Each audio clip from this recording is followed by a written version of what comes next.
देश में निर्भया केस के बाद वेस्ट बंगाल डॉक्टर का, ट्रेनी डॉक्टर का अत्याचार हम सबको दुख का विषय है।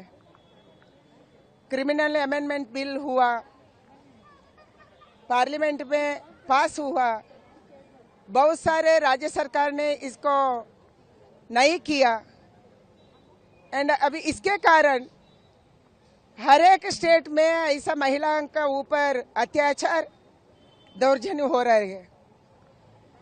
संदेश काली के बाद ममता बनर्जी इसका खिलाफ लड़ना था मगर नहीं लड़ी। वो संदेश काली के अपराधियों का साथ दिया। इसके कारण अभी कॉलेज में अत्याचार करने का ऐसा हिम्मत ये लोगों का आया। ममता बनर्जी 3-4 दिन चुप थी। डॉक्टर का पालक, उसका पोषक, उसका माँ कोर्ट गई। कोर्ट के कारण से, कोर्ट का इंटरफियरेंस से अभी सीबीआई का इंक्वायरी हो रही है। ममता का बनर्जी नहीं दी। इसका ये पूरा घटना का पीछे ऐसा लोगों को रक्षा करने वाली ममता बनर्जी नहीं रहना चाहिए। वो सीट में तुरंत वो इस्तीफा देना चाहिए, तब ये केस को जस्टिस मिलेगा, नहीं तो न्याय नहीं मिलेगा। इसके कारण हम मांग कर रखते हैं, हम सब महिला मिलकर मांग रखते हैं, ममता बनर्जी इस्तीफा देना चाहिए एंड ये केस को जस्टिस मिलना चाहिए, न्याय मिलना चाहिए। देश में धरने चल रहे हैं, सारे कोई बाधा नहीं है, लेकिन केंद्रीय मंत्री, राज्य के प्रेसिडेंट सुकांत मजूमदार को जिस तरह से आज डिटेन किया गया है, क्या कहना चाहेंगे? देखिए, ये बहुत शर्मनाक विषय है। आज केंद्रीय मंत्री जी को इस तरह से अरेस्ट किया जा रहा है, वो भी किस लिए कि आज हमारे जो बहन को धर्षण करके मार दिया गया, उनके लिए प्रतिवाद कर रहे हैं। लेकिन आज मुख्यमंत्री जो द्विचारिता कर रहे हैं और जो नाटक कर रही है, जो मुख्यमंत्री ये केस को दबाने का कोशिश किए, आज वही नाटक करके जब रास्ते में पदयात्रा कर रहे तब उनको कोई रुकावट नहीं, कुछ नहीं। तो ये पूरा जैसे जो डबल स्टैंडर्डनेस और जो हिपोक्रेसी चल रहे, उनके पीछे कोई नहीं है, सिर्फ पुलिस और प्रशासन है। उसी को इस्तेमाल करके ममता बनर्जी ये कर रही है। 14 तारीख को रात को जिस तरह से जो हुलिगन्स जिस तरह से वैंडलाइजेशन किया गया। लॉ एंड ऑर्डर एक स्टेट सब्जेक्ट है और वेस्ट बंगाल की मुख्यमंत्री ममता बनर्जी जी कहती है कि ये एक बहुत बड़ा हादसा है, जो अपराधी हैं उनको सजाए मौत मिलनी चाहिए। दूसरे तरफ वो बोलते हैं कि बाम राम सभी जिम्मेदार हैं। मैं पूछना चाहती हूँ कि प्रदेश का मुख्यमंत्री कौन है, प्रदेश का गृह मंत्री कौन है, प्रदेश का हेल्थ मिनिस्टर कौन है? जो ये नाम ममता बनर्जी है तो उनको एक नैतिक जिम्मेदारी लेनी ही पड़ेगी। जो रैम्पेज और वैंडलिज्म हमने देखा आरजी कार मेडिकल कॉलेज में, उससे एक चीज स्पष्ट है कि जो भी सबूत वहां मौजूद था, इसके साथ खिलवाड़ हुआ है। जब तक सीबीआई ने नहीं कहा तब उन तक उन्होंने एफआईआर तक नहीं दर्ज किया। और आज अफसोस की बात यह है, जब उनको एक नैतिक जिम्मेदारी लेनी चाहिए, वहां वो एक आंदोलन कर रहे हैं। आंदोलन किसके खिलाफ? जब वो मुख्यमंत्री है, वो गृह मंत्री है, वो हेल्थ मिनिस्टर है और उन्होंने बयान तक नहीं दिया। जो खिलवाड़ प्रशासन ने किया, पहले कहा कि शायद सुसाइड है, लड़की गायब है। इससे एक चीज स्पष्ट है कि कोलकाता के रेप केस में हमारे मेडिकल सर्विसेज और हमारे विद्यार्थी, डॉक्टर्स के जो नीति डिमांड है फॉर जस्टिस, उसमें एक अनबन और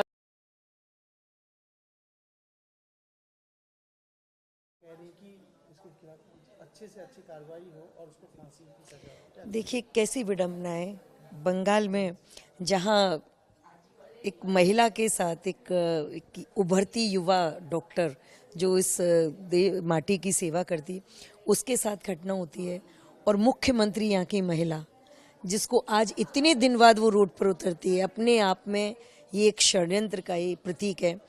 एक लड़की की जब उस डॉक्टर के संग गैंग रेप हो रहा है उसका मर्डर हो रहा है, आप वहाँ के लोग जो आपको सबसे पहले कार्रवाई करनी चाहिए थी, आप उस प्रिंसिपल वहाँ जितने भी लोग थे उन सबको सस्पेक्टेड मान के उन सबसे कड़ी कार्रवाई करके कड़ी पूछताछ करके वहाँ आपको निकालने चाहिए थे सबूत। और हो क्या रहा था, आपने उसको दूसरे कॉलेज में शिफ्ट कराया।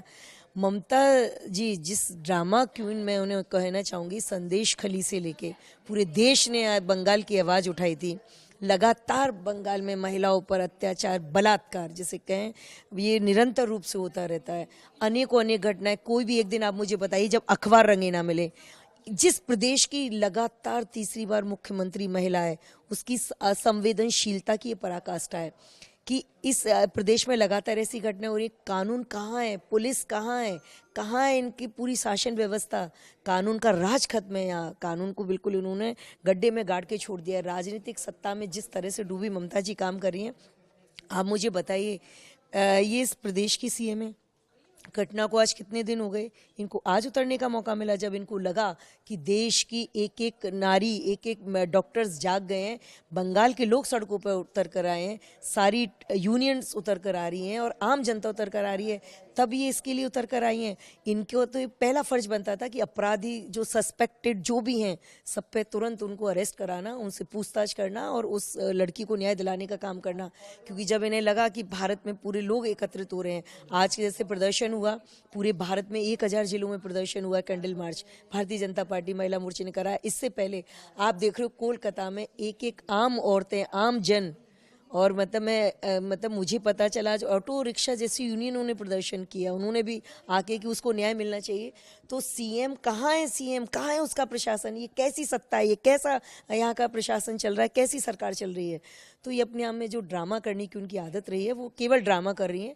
जिसको पकड़ना होता है, अगर सीएम चाहे, सरकार चाहे, अपराधी को पाताल से निकाल कर ला सकती है। खुद पुलिस सारा उनके पास में, होम मिनिस्ट्री से लेके सारा संभालती हैं। तो आज वो ये ड्रामा कर रही है कि मैं तैयार हूँ, अगर उन्होंने ही ध्यान दे दिया होता। में प्रोटेस्ट रैली करके उन्होंने कहा है कि उनके जो भी एक्यूज है उसको नेशनल पनिशमेंट होना चाहिए, उनको फांसी की सजा होनी चाहिए। उसको देखते हुए आज रास्ते में प्रोटेस्ट रैली किया है। क्या कहना चाहेंगे? मुख्यमंत्री खुद जो पुलिस मंत्री हैं, जो गृह मंत्री हैं, जो स्वास्थ्य मंत्री हैं, उनकी सरकार में ये घटना घटती है और वही खुद रैली करती हैं। इससे बड़ा नाटक और क्या हो सकता है? अब मैं ही सरकार में बैठी हूँ, मैं ही प्रोटेस्ट रैली निकालूं, मैं ही कुछ करूं, मेरी अंडर में पुलिस था, मेरी अंडर में आपका वो, और मैं ही प्रोटेस्ट रैली निकालूं। इससे बड़ा नाटक तो आज तक कभी देखा नहीं। एक लड़की का मामला है, महिला मुख्यमंत्री है, नैतिक जिम्मेदारी लेते हुए इस्तीफा देना चाहिए और प्रोटेस्ट नहीं करना चाहिए। अच्छे से इन्वेस्टिगेशन करके, चाहे 5 लोग हो, 10 लोग हो, सबको कड़ी से कड़ी सजा देके पूरे वेस्ट बंगाल के लिए नहीं, पूरे देश के लिए एग्जाम्पल क्रिएट करना चाहिए। Mamta ji, shame on you. What is happening in Bengal under a woman chief minister? There is a barbaric rape in the land of Vivekananda, Subhash Chandra Bose, Maharishi Aurobindo, Rabindranath Tagore. The High Court was constrained to transfer to CBI because your system was protecting the doctors. Doctors were attacked yesterday by the goons there, and you are doing protest? Does it behove you? Very regrettable that this kind of a barbaric rape is not striking the conscience of woman chief minister Mamta ji, who is also a big leader in her own right. Not fair. I would urge that the administration of Bengal should be allowed to cooperate to CBI in a proper manner. I know CBI will do all the needful, but the manner in which attempt is being made to digress the whole investigation clearly shows that there was not only one accused, more, and किसी को बचाने की कोशिश हो रही है। लोकसभा चुनावों का ऐलान हो गया है। 3 चरणों में चुनाव होंगे, 18 सितंबर, 25 और 1 अक्टूबर को। 4 अक्टूबर को गिनती होगी। क्या लगता है, क्या कहेंगे सबसे पहले? भारतीय जनता पार्टी चुनाव आयोग के निर्णय का, चुनाव आयोग के फैसले का स्वागत करती है। जम्मू कश्मीर में विधानसभा चुनावों के संदर्भ में चुनाव आयोग के निर्णय का, इस घोषणा का भारतीय जनता पार्टी बड़े लंबे समय से इंतजार कर रही थी। भारतीय जनता पार्टी तो चाहती थी कि लोकसभा चुनावों के साथ जम्मू कश्मीर में चुनाव हो, लेकिन सुरक्षा के पैमानों और सुरक्षा के विषयों पर लंबी चर्चा के बाद चुनाव आयोग ने उस वक्त ये निर्णय लिया था कि लोकसभा चुनावों के बाद जम्मू कश्मीर में विधानसभा के चुनाव करवाए जाएंगे और 16 अगस्त को मुख्य चुनाव अधिकारी श्रीमान राजीव कुमार साहब ने जम्मू कश्मीर में विधानसभा चुनावों को लेकर जो निर्णय किया है, जो घोषणा की है और जम्मू कश्मीर में 3 चरणों में विधानसभा चुनाव करवाने का जो निर्णय लिया है, इसका भारतीय जनता पार्टी स्वागत करती है। पिछले 10 साल में माननीय प्रधानमंत्री मोदी साहब के नेतृत्व में जम्मू कश्मीर में अमन, शांति, भाईचारा मजबूत हुआ है। जम्मू कश्मीर ने विकास के नित नए मुकाम छुए हैं। पूरे जम्मू कश्मीर में आज अमन, शांति और खुशहाली है। लोकसभा के चुनावों में रिकॉर्ड मतदान हुआ। अब हमें पूरा विश्वास है कि जम्मू कश्मीर में होने वाले असेंबली के चुनावों में जबरदस्त मतदान होगा, लोगों की जबरदस्त पार्टिसिपेशन होगी और मुझे विश्वास है कि जिस प्रकार मोदी साहब ने पिछले 10 साल में शानदार कार्य जम्मू कश्मीर में किया है, जम्मू कश्मीर की जनता के दिल में मोदी साहब बसते हैं। यकीनन जम्मू कश्मीर में इन विधानसभा चुनावों में भारतीय जनता पार्टी की शानदार जीत होगी और जम्मू कश्मीर में भारतीय जनता पार्टी की सरकार बनेगी। जम्मू कश्मीर का अगला मुख्यमंत्री भारतीय जनता पार्टी के बीच में आप आए हैं, प्यार मिल रहा है आपको? ये अपना परिवार है, पूरी दिल्ली मेरा परिवार है। मुझे ऐसा लग रहा है जैसे मैं अपने भाइयों के बीच, बच्चों के बीच आ गया हूँ और सब भाई ऐसे ही मिल रहे हैं मुझसे गले। बहुत खुशी हो रही है मुझको और हर आदमी यही पूछ रहा है जी ठीक हो ना, और सब कह रहे हैं कि जी हम प्रार्थना कर रहे हैं केजरीवाल जी भी जल्दी आएंगे। सुप्रीम कोर्ट भी फैसला देने वाला है, क्या लगता है कि कितना इंसाफ होने वाला है? इतने लोगों की प्रार्थनाएं हैं, इतने लोगों की दुआएं हैं और सच्चाई की ताकत है। केजरीवाल जी भी बहुत जल्दी बाहर आएंगे। अब जरा सोचिए, जिसको विधि व्यवस्था ठीक रखनी है वह प्रदर्शन पर उतर जाए, इसका मतलब है कि ममता बनर्जी वहां बिल्कुल ही अराजक स्थिति पैदा करना चाहती है। डॉक्टर बेटी की जिस तरह से हत्या कर दी गई दुष्कर्म के बाद, उस मुद्दे को ममता जी की सरकार के द्वारा और ममता जी के द्वारा जिस प्रकार से उसकी दिशा को मोड़ने का प्रयास किया गया, आत्महत्या बताकर रफा दफा करने की कोशिश की गई, लोग जागरूक हुए, कोर्ट ने एक अच्छा फैसला दिया और सीबीआई को केस सौंप दी गई। ममता बनर्जी जी, आप एक महिला हैं, ममता की प्रतीक होती है महिला, लेकिन आप बिल्कुल अपवाद में हैं, बिल्कुल अपवाद में हैं। आपके मन में थोड़ी सी भी ममता नहीं है, दया नहीं है, करुणा नहीं है। आप को सहयोग करना चाहिए तो आप साक्ष्य मिटाने में लगी हैं, मुद्दों को भटकाने में लगी हुई है। यह घोर अन्याय और पाप है। आप सपोर्ट कीजिए सीबीआई को, साक्ष्य मजबूती के साथ इकट्ठे हो जाएं, इसमें आप सीबीआई को मदद कीजिए। तो आप लोगों को गुमराह भी कर रहे हैं, साक्ष्य को मिटवा भी रहे हैं और सड़कों पर प्रदर्शन उतर गई हैं प्रदर्शन करने के लिए। किसके खिलाफ प्रदर्शन कर रही हैं? आत्मचिंतन कीजिए।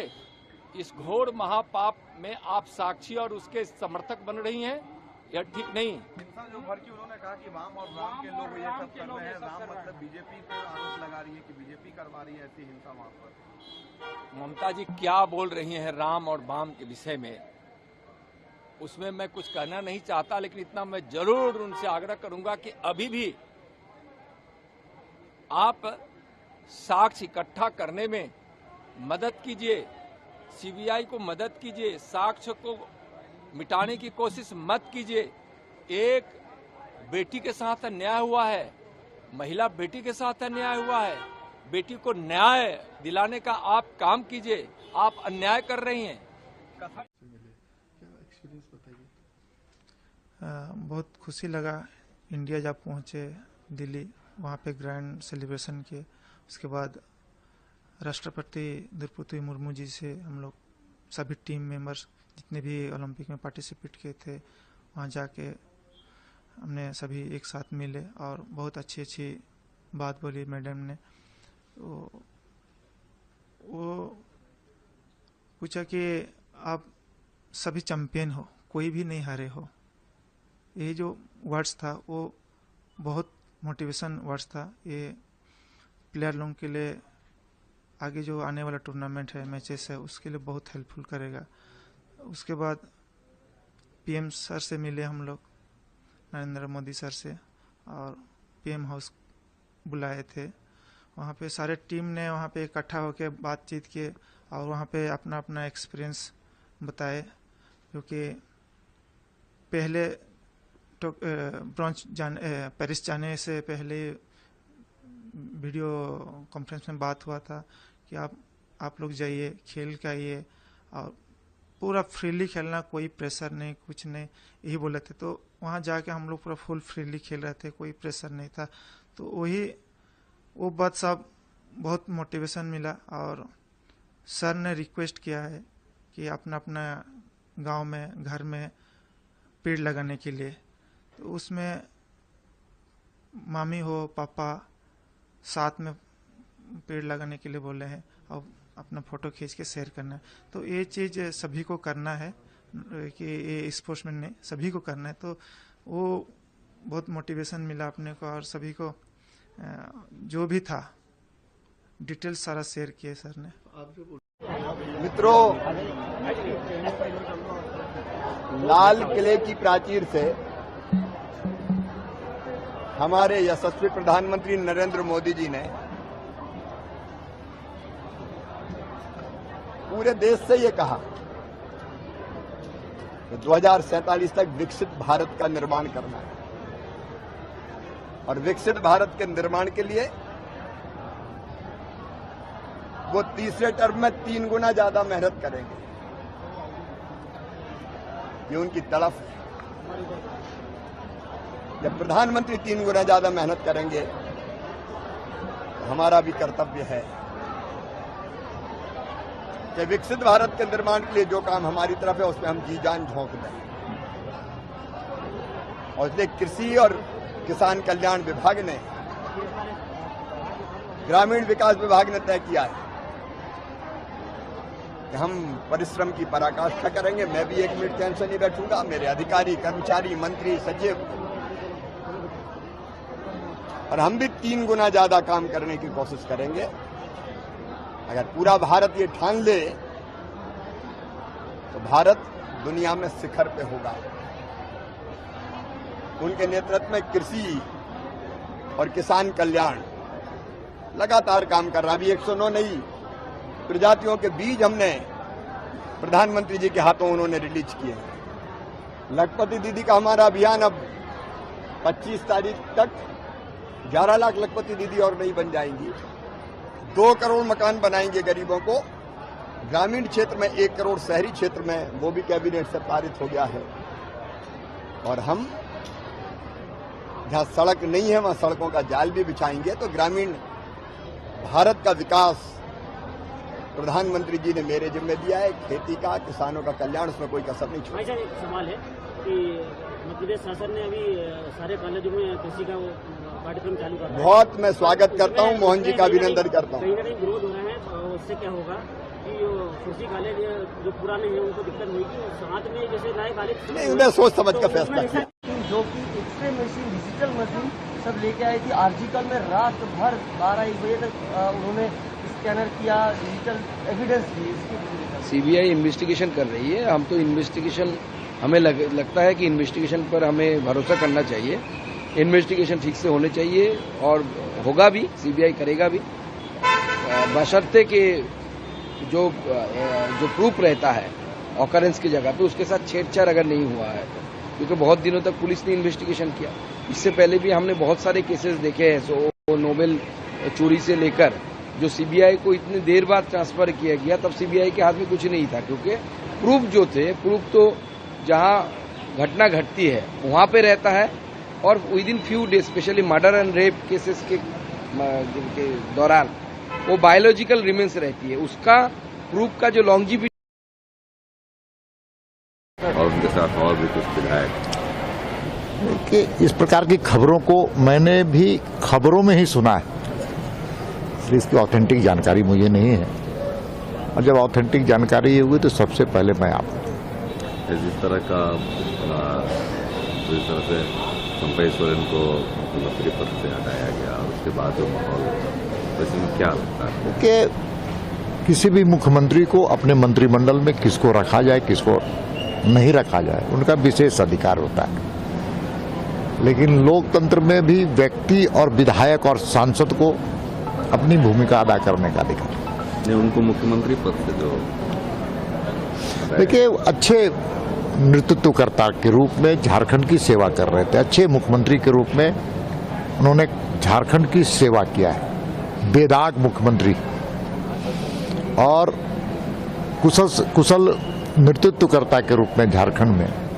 उनका नाम एक मुख्यमंत्री के रूप में याद हम सब लोग करते हैं। अब वो क्या लगता है आपकी पार्टी में अगर वो आते हैं तो परिस्थितियों का अब तो केंद्रीय नेतृत्व पर सारी चीजें रहती हैं कि किसको ले किसको न ले, बड़ा व्यक्तित्व है, इसलिए पहले तो उनका क्या है नहीं हम नहीं कह सकते। कल आपकी पार्टी के जो प्रदेश प्रभारी हैं, सह प्रभारी, उन्होंने भी उनके कार्यकाल की बहुत प्रशंसा की। स्वाभाविक है, झारखंड का साढ़े 3 करोड़ जनता उनके कामों से खुश था, उन्होंने प्रशंसनीय काम किया था, उल्लेखनीय काम किया था, और जिसके कायल झारखंड के एक लोग रहे, लेकिन दुर्भाग्य से जिस प्रकार से उनको मुख्यमंत्री पद से हटाया गया वो दुर्भाग्यपूर्ण था, और वास्तव में हम सब लोगों के लिए एक सेटबैक भी था कि एक अच्छे आदमी को मुख्यमंत्री के रूप में क्यों हटाया गया, क्या दोष था उनका, ये बातें हम सब लोगों को चुभती। जिनका सिविल सेवा में आज चयन हुआ है, जिनका हम सब लोगों ने यहाँ पर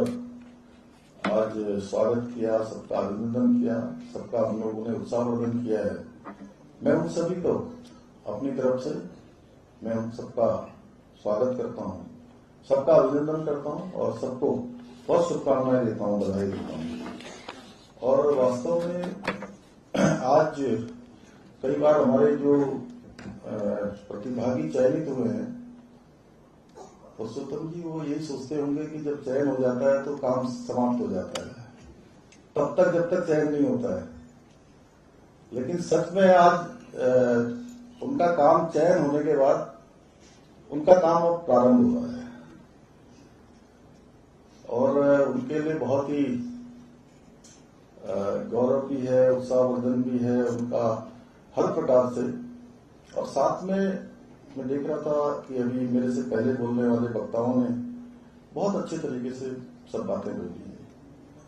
उनको अगर ये सफलता मिली है तो इस सफलता में जहां उनके माता पिता का बहुत बड़ा योगदान है, उनके गुरुजनों का है, और साथ में बहुत अभिभावक गणों का, ऐसे बहुत सारे लोग हैं जिन्होंने किसी न किसी रूप में उनको अपनी शुभकामनाएं दी होंगी, उनके प्रति उनके मन में हमेशा कृतज्ञता का भाव रहे, क्योंकि मैं जानता हूं अच्छी तरह से अगर किसी गांव का बेटा या बेटी आगे जाते हैं, किसी मोहल्ले के आगे जाते हैं, तो वो पूरे मोहल्ले के लोग खुश होते हैं, पूरे गांव के लोग खुश होते हैं।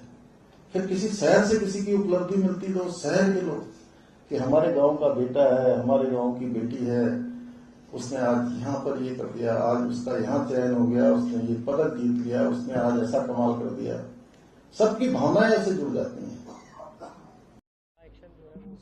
सबसे पहले तो मैं सबको बताना चाहता हूं, क्योंकि हमारी जो पहली प्राथमिकता है वो जो बच्चा जिसको कल चाकू बजा था उसके इलाज के लिए राज्य सरकार के द्वारा माननीय मुख्यमंत्री जी के निर्देश के बाद स्पेशल स्टेट प्लेन से जो डॉक्टर्स की टीम पहुंच चुकी है, उसका इलाज चल रहा है, और उसका जो बीपी था पहले जो कल 60 के आसपास पहुंच गया था वो धीरे धीरे बढ़ के 100 तक पहुंच गया है और उसकी स्थिति स्टेबल है।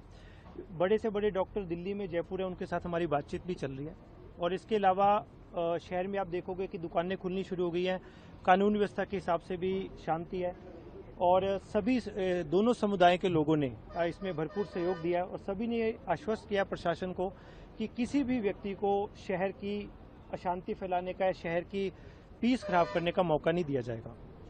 सर, अभी जो ये कार्रवाई जो है इतना बड़ा एक्शन लिया है, बिल्कुल ये इसका मैसेज बिल्कुल क्लियर है कि किसी भी व्यक्ति को अगर वो गलत काम करता है, सरकारी भूमि पे कब्जा करता है, अपराध करता है, तो किसी भी परिस्थिति में शहर का माहौल खराब नहीं कर सकता। और मेरा मानना है कि कानून का जो डर है वो किसी भी व्यक्ति में, अपराधियों में, सभी में, और शासन का, प्रशासन का डर बहुत आवश्यक होता है। और इसी को, और प्रशासन ने जो ये कार्रवाई की है ये पाया गया क्योंकि जब जांच की गई, होता क्या है, केस दर्ज हुआ, केस दर्ज होने के बाद सभी प्रकार की जांचें होती हैं। वो हथियार कहाँ से आया, हथियार किसने सप्लाई किया और किस किस लोगों को हथियार दे सकता है, तो उन सब चीज़ों में ये तथ्य सामने आया था कि उसका घर भी जो है वन विभाग की टीम पे की जमीन पे बना हुआ है। तो निश्चित रूप से एक बार कोई चीज़ प्रशासन के ध्यान में आ जाती है तो कार्रवाई करनी पड़ती है। विधि सम्मत कानून के अनुसार कार्रवाई की गई है। पहले को नोटिस दिए गए? सभी नोटिस दिए गए हैं, पूरे कानून के तहत कार्रवाई की गई है। सभी लोगों को कॉन्फिडेंस में लिया गया है, दोनों समुदाय के लोगों को कॉन्फिडेंस में लिया गया है और उनसे कॉन्फिडेंस में आने के बाद ही उन्होंने बोला, साहब कोई भी व्यक्ति शहर की शांति खराब नहीं करे, हम आपके साथ हैं। उसके बाद ही सारी कार्रवाई की गई। सर, आने वाले दिन भी महत्वपूर्ण है, रक्षाबंधन का त्योहार है, तीज का त्योहार रहेगा, जन्माष्टमी, इस तरह से अब शहर में मेरा मानना है, आप देखोगे शहर में, चलो आप खुद, आप तो सभी मीडिया से आपने देखा होगा, शहर आम जो दिनचर्या लोगों की शुरू हो गई है। मैं भी सभी से अपील कर रहा हूँ कि आप अपने कामों पे आए। ये बिजनेस का समय है, त्योहार का समय है, अब ही हमारे सभी होटल फुल हैं, तो कोई भी व्यापार की किसी को हानि न हो। जितनी जल्दी अपन नॉर्मल लाइफ शुरू करेंगे उतनी जल्दी जो है वो समस्या का ये जो माहौल बना है वो शांत होगा। और बहुत अच्छी बात है कि अभी शहर जो है नॉर्मल दिनचर्या शुरू हो गई है। और में बच्चे के चोट को लेके उसको कितनी चोट आई, कहाँ पे चोट आई, ये थोड़ा क्लियर हो जाए। जो बच्चा है उसके चाकू बजा था और चाकू बजने से उसका ब्लड लॉस काफी ज्यादा हो गया था। चोट कहाँ लगी सर? चोट उसकी दाई जंगा पे चाकू बजा था। दो बच्चों की लड़ाई आपस में हुई थी किसी होमवर्क को लेके, छोटी सी घटना थी। लेकिन कल शाम को कुछ लोगों ने भ्रम फैला दिया कि बच्चे का के बारे में, कुछ ने उसकी अफवाह फैला दी उसकी मृत्यु की भी। तो मैं आप सबके माध्यम से बताना चाहता हूं कि कोई भी व्यक्ति अफवाह नहीं फैलाए और कोई अगर ऐसी आपके पास र्यूमर आती है, पहले आप प्रशासन से वेरीफाई करें। बिना वेरीफाई करे किसी चीज पे आप विश्वास नहीं करें, क्योंकि हो सकता है कुछ लोग इस परिस्थिति का लाभ उठाएं।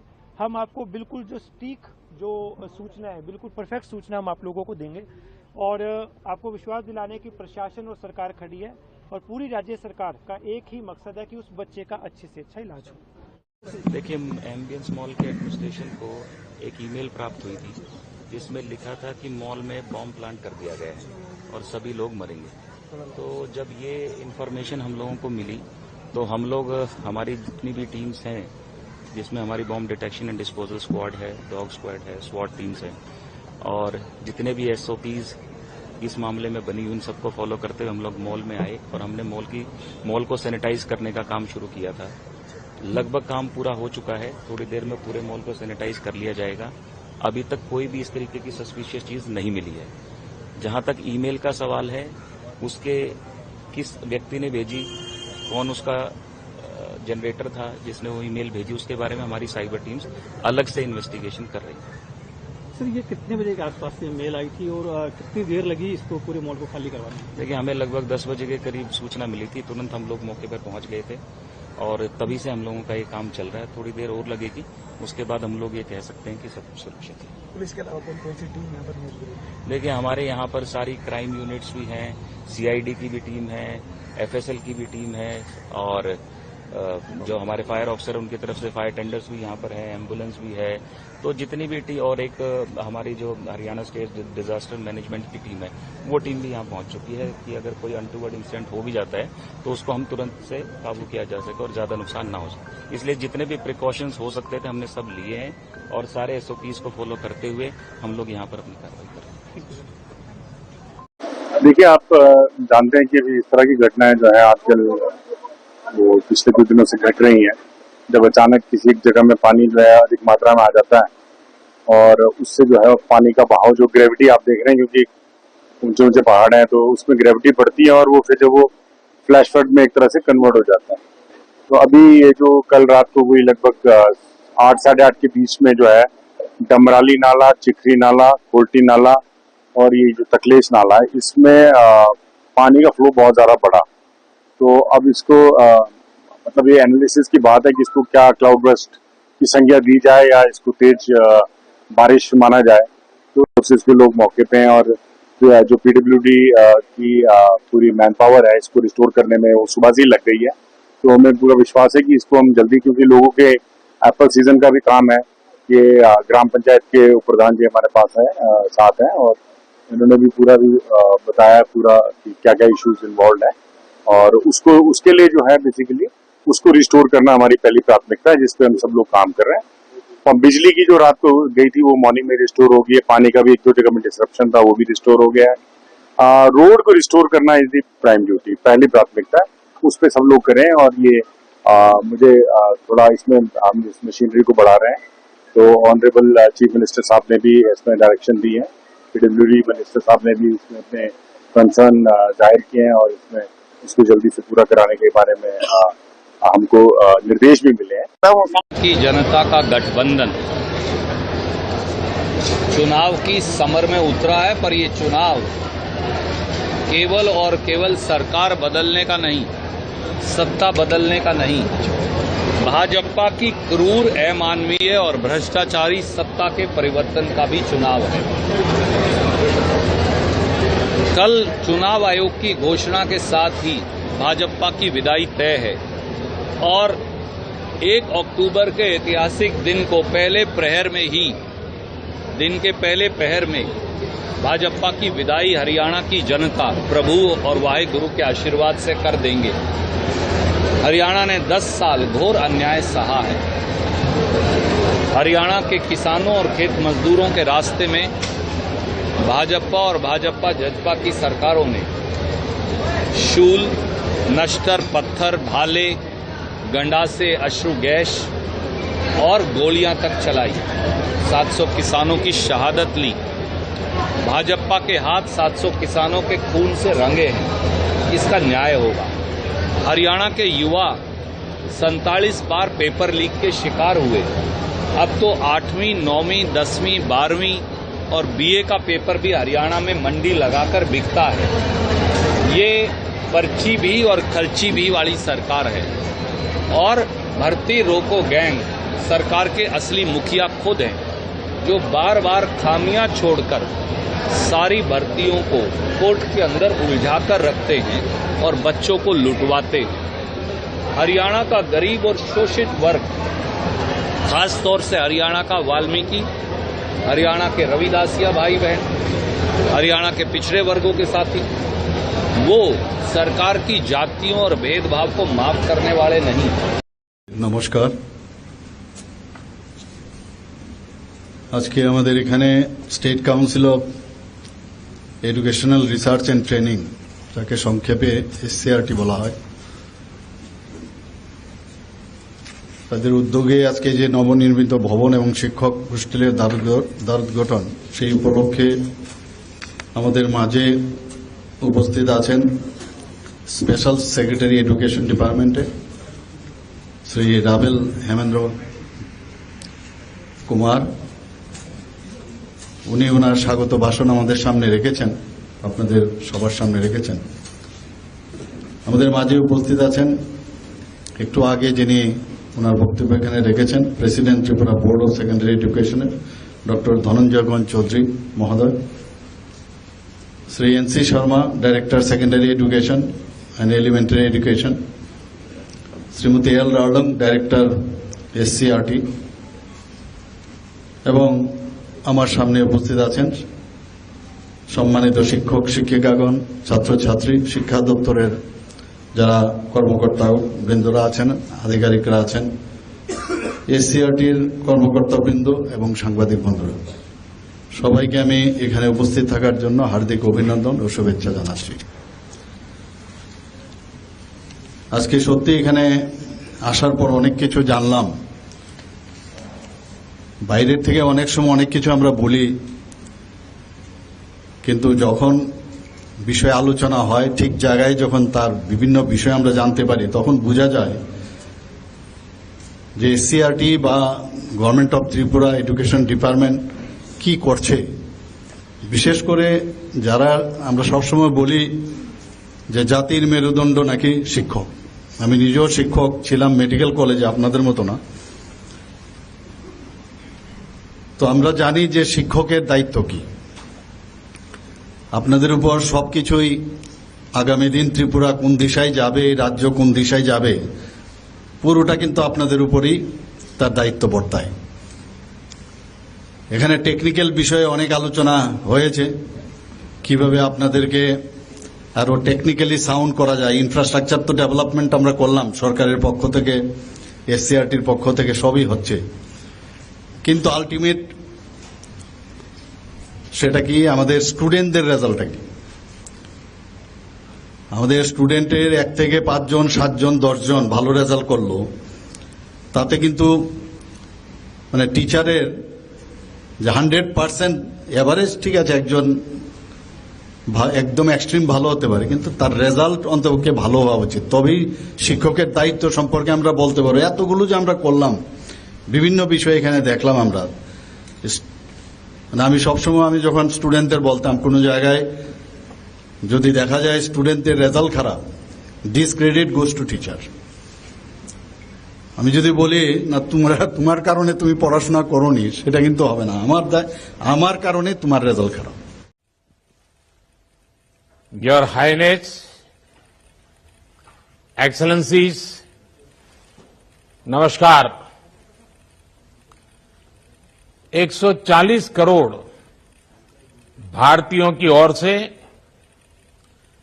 तीसरी voice of global south summit में आप सभी का हार्दिक स्वागत है। पिछले 2 समिट में मुझे आप में से कई साथियों के साथ मिलकर काम करने का अवसर मिला। मुझे अत्यंत खुशी है कि इस वर्ष भारत में आम चुनावों के बाद एक बार फिर आप सबसे इस मंच पर जुड़ने का अवसर मिल रहा है।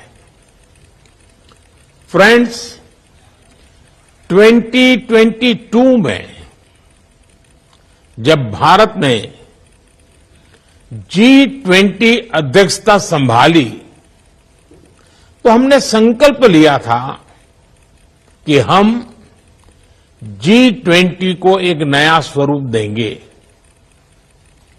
Voice of global south summit एक ऐसा मंच बना जहां हमने विकास से संबंधित समस्याओं और प्राथमिकताओं पर खुलकर चर्चा की, और भारत ने ग्लोबल साउथ की आशाओं, आकांक्षाओं और प्राथमिकताओं पर आधारित G20 एजेंडा तैयार किया। एक समावेशी और विकास केंद्रित अप्रोच से G20 को आगे बढ़ाया। इसके सबसे बड़ा उदाहरण वह ऐतिहासिक क्षण था जब अफ्रीकन यूनियन ने G20 में स्थायी सदस्यता ग्रहण की। फ्रेंड्स, आज हम ऐसे समय में मिल रहे हैं जब चारों ओर अनिश्चितता का माहौल है। दुनिया अभी तक कोविड के प्रभाव से पूरी तरह बाहर नहीं निकल पाई है। दूसरी ओर युद्ध की स्थिति ने हमारी विकास यात्रा के लिए चुनौतियां खड़ी कर दी हैं। हम क्लाइमेट चेंज की चुनौतियों का सामना तो कर ही रहे हैं, और अब हेल्थ सिक्योरिटी, फूड सिक्योरिटी और एनर्जी सिक्योरिटी की चिंताएं भी है। आतंकवाद, अतिवाद और अलगाववाद हमारे समाजों के लिए गंभीर खतरा बने हुए हैं। टेक्नोलॉजी डिवाइड और टेक्नोलॉजी से जुड़ी नई आर्थिक और सामाजिक चुनौतियां भी सामने आ रही है। पिछली सदी में बने ग्लोबल गवर्नेंस और फाइनेंशियल इंस्टीट्यूशंस इस सदी की चुनौतियों से लड़ने में असमर्थ रहे हैं।